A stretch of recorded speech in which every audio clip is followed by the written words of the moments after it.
सबको जय मसीह की।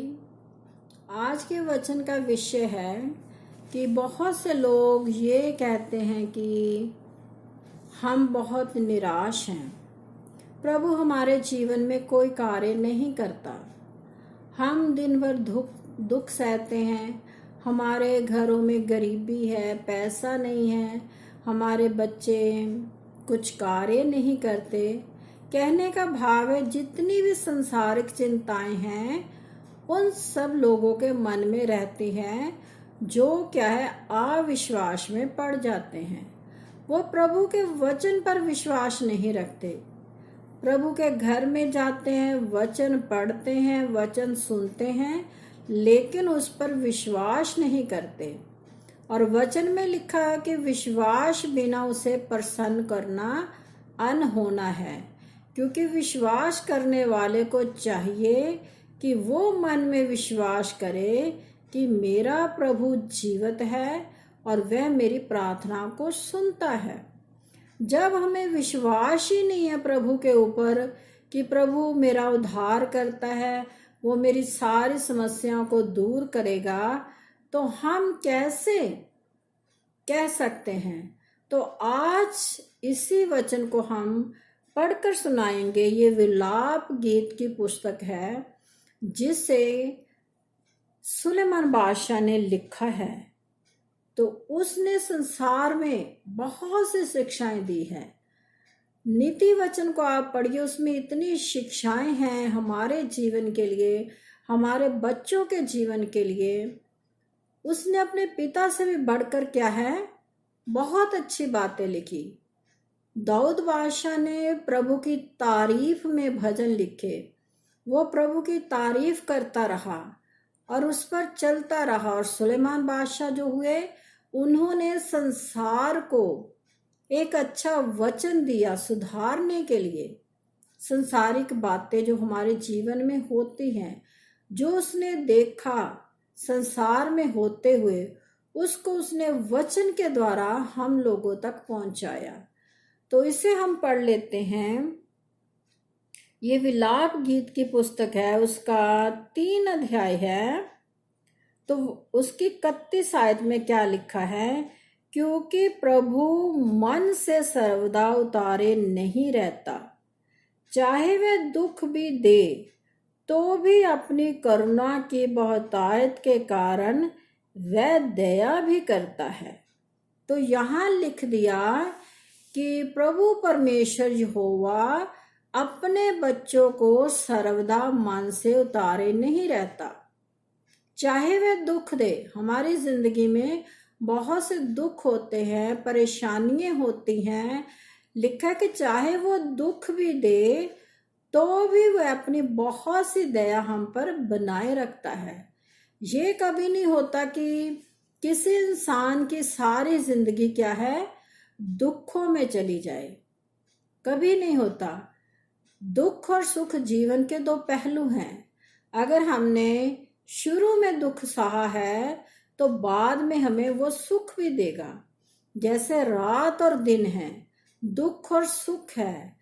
तो क्या है, प्रभु ने हर एक चीज के लिए एक समय ठहराया हुआ है, समय नियुक्त किया हुआ है। हमारे जीवन की योजनाओं को वो बनाता है। हमारे जीवन में हमें क्या चाहिए वो तय करता है, हम तय नहीं कर सकते। तो वहां पर लिखा है कि चाहे वो हमें कितना भी दुख क्यों ना दे, तो वो क्या है, सर्वदा हमें अपने मन से नहीं उतारे रहता। जैसे हमें हमेशा एक दुनियावी माँ बाप के ही एग्जाम्पल देते हैं कि बच्चे चाहे जितना मर्जी भी अपने पेरेंट्स को दुख दें, लेकिन कभी भी माता पिता अपने बच्चों को क्या है, अपने मन से नहीं उतारते। बेशक ऊपर ऊपर से हम लोग क्या करते हैं, अपने बच्चों को डांटते हैं, उनको धमकी भी दे देते हैं कि हमारे घर से निकल जाओ। जब हमारे बच्चे हमें तंग करते हैं, या बहुत किस्म की हम ताड़नाएं देते हैं, बच्चों को सजा भी देते हैं, लेकिन हमारे मन में क्या है, अपने बच्चों के लिए हमेशा दया रहती है। क्योंकि वो हमारी संतान है, हमारे हृदय का, हमारे बच्चे क्या है, टुकड़ा होते हैं। क्योंकि वैसे ही हम परमेश्वर की संतान हैं, हम उसके हृदय के टुकड़े हैं। और कभी भी परमेश्वर अपने हृदय से अपने बच्चों को अलग नहीं करता, चाहे वो हमें सजा देता है किसी भी तरह से। जब हम गुनाह पाप करेंगे तो हमें सजा मिले ही मिलेगी। जैसे दुनियावी माँ बाप अपने बच्चों को गलती की सजा देते हैं, वैसे ही परमेश्वर भी है। जब हम उसकी आज्ञा पर नहीं चलते तो वो हमें भी सजा देता है। तो आगे लिखा है, क्योंकि वह मनुष्य को अपने मन से ना तो दबाता है और ना दुख देता है। परमेश्वर क्या है, अपने मन से मनुष्य को नहीं दबाता, और ना ही परमेश्वर क्या है, हमें दुख देता है। यदि यहोवा ने आज्ञा ना दी हो, तब कौन है कि वचन कहे और वह पूरा हो जाए। यहाँ लिखा है कि यदि यहोवा आज्ञा ना दे, परमेश्वर आज्ञा देता है हर काम के लिए। क्या है, वो वचन बोलता है कि ऐसा हो जाए तो वैसा ही हो जाता है। जैसे वचन में लिखा हुआ है, जिसे आप पढ़ सकते हैं उत्पत्ति की पुस्तक में, कि प्रभु ने कहा पृथ्वी बन जाए तो वह बन गई, आसमान बन जाए वो बन गया, सूरज चांद सितारे पेड़ पौधे पक्षी, जो कुछ भी परमेश्वर ने अपने मुख से वचन निकाले और वैसा ही होता चला गया। और परमेश्वर ने बाद में सबको क्या कहा, अच्छा है। क्योंकि परमेश्वर को ये अच्छा लगा, ये कायनात को बनाना परमेश्वर को अच्छा लगा। इंसान को बनाना उसे इतना अच्छा नहीं लगा जितना उसे कायनात को बनाना अच्छा लगा। क्योंकि वचन में लिखा है कि बाद में वो इंसान को बनाकर पछताया। पेड़ आप देखिए, जो हम प्रकृति की चीजों को देखते हैं, उनको देखने के बाद नहीं वो पछताया, उन सबको तो क्या परमेश्वर ने अच्छा ही कहा। लेकिन जब इंसान में क्या है, दोष आ गए, इंसान परमेश्वर की आज्ञा पर नहीं चला, आदम हवा उसकी आज्ञा पर नहीं चले, तो वो क्या है, इंसान को बनाने से, मनुष्य को बनाने से पछताया। ये आप वचन में पढ़ सकते हैं, उत्पत्ति की पुस्तक में ये सब वचन लिखे हुए हैं। प्राकृतिक चीजों को बनाने के बाद नहीं वो पछताया। क्यों पछताया परमेश्वर? क्योंकि मनुष्य उसकी आज्ञा पर नहीं चलते।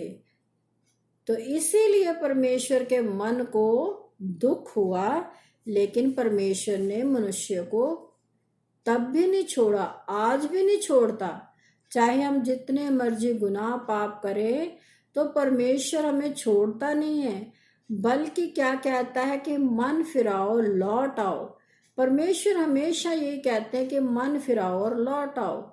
जैसे दुनियावी बच्चे अगर माँ बाप के पास आकर सॉरी कह देते हैं, अपने जीवन को बदल देते हैं, तो माँ बाप क्या करते हैं, उनको माफ कर देते हैं, अपनी जिंदगी में उन्हें वापस ले लेते हैं और अपने वारिस उन्हीं को ठहराते हैं। ये कभी नहीं आपने देखा होगा कि किसी इंसान ने, किसी मनुष्य ने अपने बेटे बेटियों को त्यागने के बाद अपनी जमीन जायदाद का मालिक किसी को भी बनाया हो, कभी नहीं बनाता। चाहे कोई हमारा भाई ही क्यों ना हो, हम उनके बच्चों को भी अपना वारिस नहीं बनाते। हम किसको बनाएंगे? अपने ही बेटे बेटी को अपनी हर एक चीज का वारिस बनाएंगे, क्योंकि वो हमारे हैं। पेरेंट्स को ये रहता है ये मेरे बच्चे हैं, बेशक ये बिगड़े हुए हैं, लेकिन इनका हक मेरे पर है। मेरी सारी जो भी धन संपत्ति है उस पर मेरे ही बच्चों का हक है। इसी प्रकार परमेश्वर ने जब हमें अपने बेटे बेटियां बनाया, तो उसका जो है, परमेश्वर का जो है, वो सब कुछ क्या है, हमारा ही है। हमें वो प्राप्त करना है परमेश्वर की आज्ञा पर चलकर। एक आज्ञाकारी बेटा बेटी बनना है, तब हम क्या है उस सब चीजों को प्राप्त करेंगे। तो आगे क्या लिखा हुआ है, विपत्ति और कल्याण क्या दोनों परम प्रधान की आज्ञा से नहीं होते? अगर हमारे ऊपर विपत्ति आ जाती है या हमारे जीवन के लिए कोई कल्याण की बात होती है, वो दोनों किसकी ओर से आते हैं? परम प्रधान की ओर से, प्रभु यीशु मसीह की ओर से, यहोवा परमेश्वर की ओर से हमारे जीवन में खुशी और आनंद दोनों आते हैं। इसलिए जीवित मनुष्य क्यों कुड़कुड़ाए और पुरुष अपने पाप के दंड को क्यों बुरा माने? इसलिए जब हम मनुष्य जीवित हैं तो फिर हम क्यों कुड़कुड़ाते रहते हैं? हम सब जानते हैं कि हम पाप करते हैं, दंड हमें मिलेगा, फिर भी हम क्या बिना वजह कुड़कुड़ाते रहते हैं। इसीलिए वचन में लिखा कि जीवित मनुष्य फिर क्यों कुड़कुड़ाए। जब उसको मालूम है मैंने ये गुनाह किया है, पाप किया है, तो वो क्या परमेश्वर के ऊपर बिना व्यर्थ क्या है कुड़कुड़ाता रहता है। अपनी सच्चाई को वो ग्रहण नहीं करता कि मैंने ये पाप किया है, मुझसे ये पाप हुआ है, मैंने परमेश्वर की आज्ञा को नहीं माना, इसलिए मुझे ये सजा मिली है, इसलिए मेरे घर में शांति नहीं है, इसलिए मेरा कोई कार्य संपूर्ण नहीं होता, जो मैं कहता हूँ वो पूरा नहीं होता, क्योंकि मेरे मन के वचन में लिखा है, अगर तुम अपने आप को जांचते तो क्या है सजा ना पाते। हमें क्या अपने आप को जांचना है।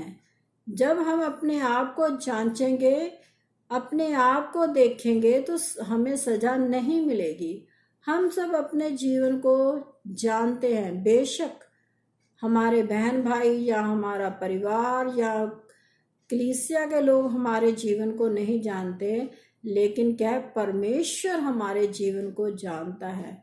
वचन में लिखा है कुछ भी ढका हुआ नहीं है, परमेश्वर के आगे कुछ भी ढका हुआ नहीं है कि हम अपने गुनाह पाप छुपा लें, कि वो हमारे गुनाह पाप हम जो परमेश्वर से छुप कर करते हैं या समाज से छुप कर करते हैं वो ढक जाए।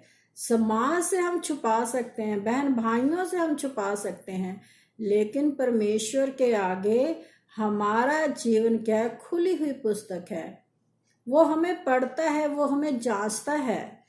तो वहां यही लिखा हुआ है, फिर अपने पाप का दंड को क्यों बुरा माने।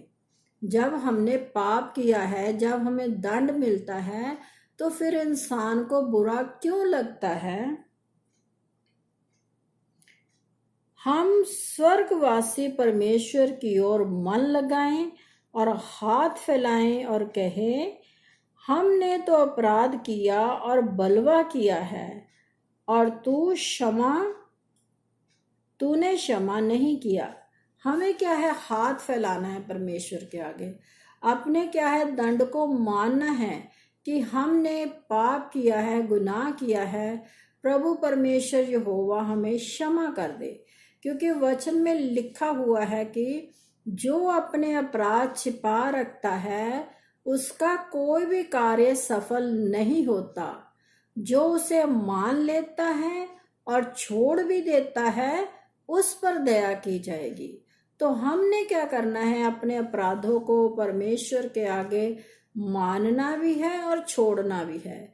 जब हम अपने अपराधों को छोड़ेंगे तब परमेश्वर क्या है हम पर दया करेगा। यूं ही नहीं कि आप पाप भी करते जाओ और ये सोचो कि परमेश्वर हमें दंड भी ना दे, ऐसा कभी नहीं होता। तो आगे क्या लिखा हुआ है, जब मैंने तुझे पुकारा तब तूने मुझसे कहा मत डर। तो यहाँ आपने क्लियर सुन लिया, जब मैंने अपने पापों का अंगीकार परमेश्वर के आगे कहा तो परमेश्वर ने मुझे, जब मैंने परमेश्वर को पुकारा तब परमेश्वर ने हमें क्या कहा, मत डर, मत डर, मत डर। वो हर समय हमें कहता है मत डर, मत डर, मत डर, मैं तेरे संग हूँ। क्योंकि परमेश्वर हमारे साथ सर्वदा रहता है। वो हमारे जीवन के हर एक पहलू को देखता है कि मेरे बेटे बेटी के अंदर कौन सी कमी है, तो वो अपने वचन के द्वारा उस कमी को पूरा करता है। अपने वचन के द्वारा हमसे वो क्या है, बातचीत भी करता है। तो हमें क्या है, परमेश्वर के जब हम वचनों को पढ़ेंगे तो वो हमें क्या है, हौसला देंगे, तसल्ली देंगे, हमारे मन को शांति देंगे। बहुत बार होता है, वहाँ लिखा हुआ कि भजन संहिता के पुस्तक में, तो मेरे आंसुओं को अपनी कुप्पी में रख छोड़।